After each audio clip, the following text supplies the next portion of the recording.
कि समाज और सरकार दोनों ही आज खाना, पैखाना और जनाना के पीछे लगी पड़ी है। लेकिन हम सभी जानते हैं कि जीवन अगर आत्मा है, जीव आत्मा है, तो खाना जरूरी है, भोजन जरूरी है, शरीर के पोषण के लिए, तन के पोषण के लिए। लेकिन मन के पोषण के लिए और आध्यात्मिक विकास के लिए भजन जरूरी है। भगवान राम भी किसी जनाना के पेट से, उदर से, गर्भ से भगवान कृष्ण भी आए थे। नमस्कार, मैं डॉक्टर उमेश कुमार और आप देख रहे हैं न्यूज बिहार इन टाइम। अभी हम पहुंचे हैं श्री गोवर्धन ईश्वर गीता अमृतम सह मृत्युंजय हवनात्मक महायज्ञ स्थल भगवतपुर जलालपुर गांव में, जो मुजफ्फरपुर जिला के करजा थाना के अंतर्गत है, मेट्रो सिटी के ठीक समीप, जहां हमारे साथ बैठे हैं राही बाबा और उनके साथ पंडित भूपेंद्र तत्वदर्शी जी, जो यज्ञाचार्य और धर्माचार्य है यहाँ के। उनके साथ इस यज्ञ कमेटी के कोषाध्यक्ष श्री शिवचंद्र राय जी एवं वृंदावन निवासी मदन मोहन जी यहाँ आए हुए हैं, और भी ग्रामीण लोग हैं, काफी यज्ञ प्रेमी लोग हैं। तो क्या उद्देश्य है इस यज्ञ का और क्या विशेषता है इस स्थल की, कैसी प्रतिमा बनाई जा रही है और क्या कार्यक्रम होगा, विस्तार से हम जानते हैं, जानना चाहते हैं। बताएंगे कुछ राही बाबा?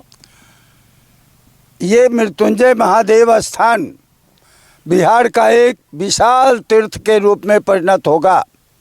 इसीलिए यहाँ मिट्टी की मूर्ति न बनाकर हम यहाँ पत्थर की मूर्ति बनाते हैं, जिस पर गांव के लोग, अगल बगल के सारे लोग हमारे यहाँ वो पूजा करने आते हैं और नित्य प्रति आते हैं। इसीलिए हम यहाँ मूर्ति बनाते हैं पत्थर की।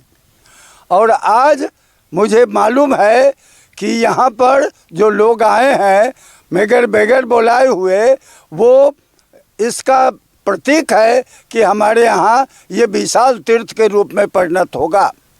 ये अस्थाई काम करते हैं बाबा, पत्थर की मूर्ति बनाते हैं, मिट्टी की मूर्ति बना करके फिर उसको विसर्जित कर देने के बजाय तरीके से, सलीके से ऐसी प्रतिमा का निर्माण किया जाए कि अस्थाई तौर पर तीर्थ स्थान में यह रह भी जाए। इस तरह का अस्थाई काम करते हैं। बहुत ही सुंदर एक नया तरह का प्रयोग है। तो अध्यात्म सत्संग सेवा ट्रस्ट के कोषाध्यक्ष से हम जानना चाहेंगे, शिवचंद्र राय जी से, क्या आपकी इस यज्ञ स्थल की विशेषता होगी, कार्यक्रम कैसे कैसे हैं, क्या आपने तय किया है, कुछ बताएं। ये यज्ञ स्थल राही बाबा के संचालन में, देख रेख में और शुरू से इनकी प्रयास रही है। 27 साल से ये स्थान को विकास किया जा रहा है जन कल्याण के लिए। सभी सनातनियों से यहाँ आकर के पूजा पाठ करने, धर्म के प्रचार प्रसार एवं जन कल्याण के लिए अनेक योजनाओं का इसमें विस्तार किया जा रहा है, जैसे श्रवण पाठशाला और पशु चिकित्सक केंद्र वगैरह। यहाँ हम लोग भी प्रयास करते हैं जो ये ट्रस्ट जितना आगे जाए, आगे विचार है जो यहाँ वृद्धाश्रम वगैरह का भी व्यवस्था किया जाए, ताकि इसमें ज़्यादा से ज़्यादा जन कल्याण हो सके। और अभी 21 तारीख से यहाँ यज्ञ होने जा रहा है, जिसमें हमारे आसपास के सभी गांव के युवा लोग, सभी वर्ग, शिक्षित बुजुर्ग लोग भी हम लोग के साथ दे रहे हैं। आशा है कि आपके इस न्यूज़ के माध्यम से जहाँ तक हमारी आवाज़ आग्रह के रूप में जा रही है, सब लोगों से निवेदन है कि इस धर्म स्थल पर आके यहाँ से कुछ यश प्राप्त करें एवं इस कार्यक्रम को, इस यज्ञ को कुछ दान करके आगे इनका विकास किया जाए। मेरा नाम शिवचंद्र राय है। मुझे इस ट्रस्ट में कोषाध्यक्ष के लिए बाबा से आदेश हुआ। ये हमारे गुरु भी रहे, कुल गुरु रहे हैं, इसलिए इनका आदेश कोशिश करता हूँ जो जहाँ तक हो सके मैं ईमानदारी से निर्वाह कर सकूँ। मैं भी अपना कुछ जो समय हो के इस धर्मार्थ में दूँ। धन्यवाद। तो अभी आप कोषाध्यक्ष की वाणी को सुन रहे थे और अब हम आपको मिलवाते हैं पंडित भूपेंद्र तत्वदर्शी जी से, जो यज्ञाचार्य हैं, साथ में यहाँ के धर्माचार्य भी हैं। कितने दिवसीय ये यज्ञ है और क्या क्या कार्यक्रम है, क्या क्या विशेषताएं हैं, कौन कौन लोग आ रहे हैं, कुछ विशेष आप प्रकाश डालें। मैं बाबा भूपेंद्र तत्वदर्शी इस भूमि के संयोजक राही जी जिनके राह पर चलकर मैंने आचार्यत्व को प्राप्त किया और उनके ही अधीनस्थ भगवान मृत्युंजय स्वरूप मंदिर का निर्माण भी किया। इसलिए यज्ञ महायज्ञ होते आ रहा है या करते कराते आ रहा हूँ, ताकि शिव दोष ना लगे किसी को, सर्पकाल दोष ना लगे किसी को, सब जीवन स्वस्थ हो, सुखी हो, समृद्ध हो, जिसकी कामना करते हुए हम इस यज्ञ को कराते आए हैं। महामृत्युंजय स्थल का निर्माण इसलिए कि 100 में 70 आदमी रोग से ग्रसित होते हैं। जो यहाँ के लोकल पंडित बताते हैं महामृत्युंजय जब करा लो, अनुष्ठान करा लो, तो जिनके पास पैसे होगी 1 लाख 2 लाख, तो वही तो मृत्युंजय का जप यज्ञ करा सकते हैं। इसलिए उनका आदेश हुआ हमारे राही बाबा का कि मृत्युंजय का मंदिर ही क्यों न बना दे, कि दर्शन मात्र से ही मेरा शिव दोष, मेरा संकट दूर हो सकता है। और इसी ख्यालात आज भी मैं इस यज्ञ महायज्ञ को करने के लिए तत्पर हूँ, ताकि मेरा ये पंचायतवासी, राज्यवासी, देशवासी सुखी हो, समृद्ध हो। पंडित जी, आपने कहा कि सभी लोग रोग से अधिक ग्रसित हैं, तो इसमें योग, प्राकृतिक चिकित्सा और जो आयुष चिकित्सा आयुर्वेद है, इन सब का बहुत महत्व है। आप क्या चाहेंगे कि भगवान श्री कृष्ण योगेश्वर, गीता के रचनेता भी थे और साथ में योग भी करते थे, तो योग का भी काम यहाँ हो, ऐसा कुछ? इसका निर्माण अधीन है पंचगव्य चिकित्सा, गोपालन। गोपालन करने से भी उसके दुग्ध, उसके मूत्र से हम स्वस्थ हो सकते हैं, जिसकी भी कामना है। ऐसे बहुत से अधूरे कार्य जो दिमाग में चल रहे हैं, जिसको पूर्ण करने के लिए हम दोनों तत्पर हैं, तत्पर रहेंगे। बहुत सुंदर। आप आए हैं वृंदावन से, क्या आपके कार्यक्रम यहाँ होंगे, कुछ बताएंगे आप? धन्यवाद। सबसे पहले मैं आप लोगों के लिए बहुत बहुत बधाई देता हूं, जो कि आपने। और क्या कार्यक्रम होगा ये बताइए। जी, मेरा नाम मदन मोहन, गोवर्धन मथुरा जखनगाम से।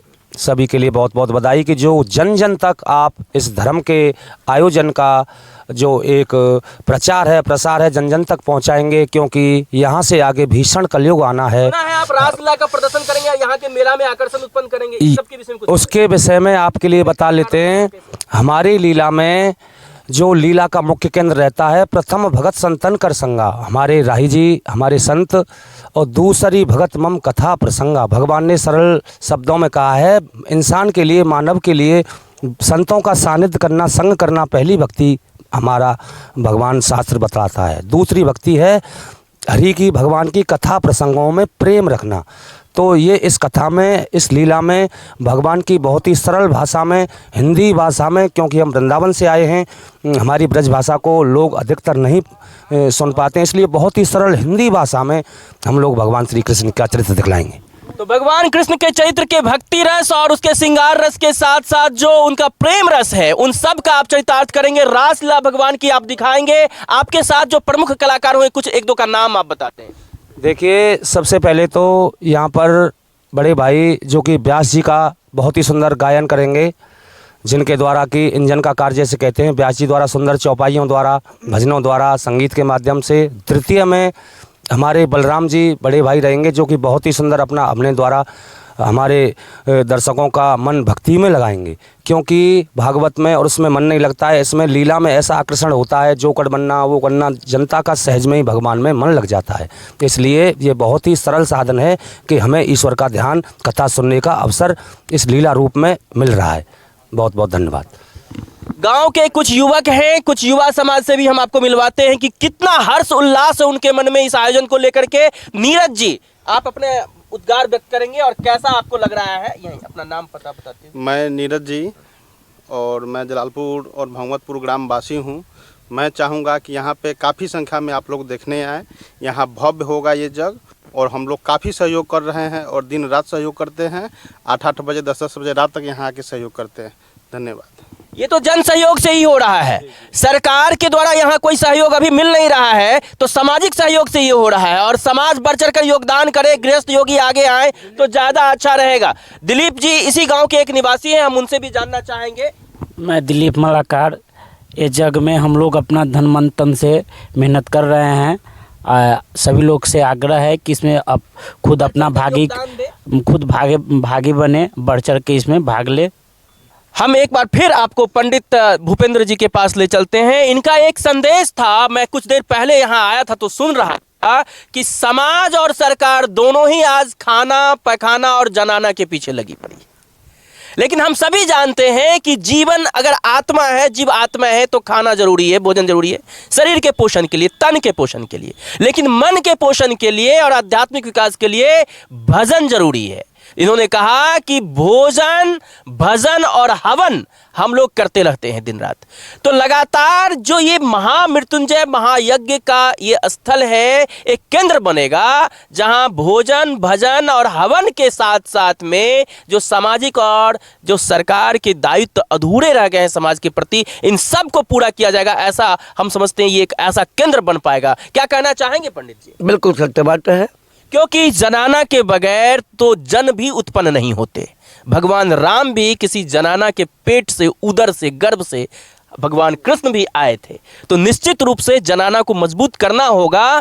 जन अच्छे चाहिए इस देश को राष्ट्रभक्ति के लिए, और भारत को यदि विश्व गुरु बनाना है तो आध्यात्मिक विकास के दम पर ही हो सकता है। जप योग, धर्म योग, कर्म योग, हठ योग, आहार योग, विहार योग, व्यवहार योग, संस्कार योग के साथ साथ जो आध्यात्मिक चमत्कार योग है वो भी करना होगा। तो देखते रहिए अगले खबर तक, हम आपको दिखाते रहेंगे न्यूज बिहार इन टाइम में पूरे यज्ञ स्थल पर जो गतिविधियां 11 दिन तक होती रहेगी। हम बीच बीच में आपको जानकारी देते रहेंगे।